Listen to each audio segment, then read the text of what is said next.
Hey everybody, this is a quick video in case you have Beats Solo 4 wireless headphones and you need to do a hard reset to the factory default settings on them. Now there's one of two reasons you're going to want to do this. The first one is troubleshooting. If you're having any issues with these headphones not connecting to Bluetooth or not syncing with your device, or if they keep disconnecting, if they're not working for any reason, this hard reset can fix a lot of these issues. Now you're going to need to repair them with whatever device you're using them on because it will be forgotten all the pairing history. And that's the second reason you might want to do this. If you're just trying to set these up on a new device or any kind of situation where you want to get them just back to the way they were when they came out of the box, we can go ahead and do that really simply.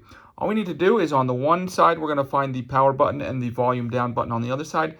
And if you press and hold them, both of those, the volume down and power, for 10 seconds, until you see the LED light on the right ear cup blink red and white, you can release it, and that means that the earbuds have been reset and you can go ahead and set them up as a new set of earphones.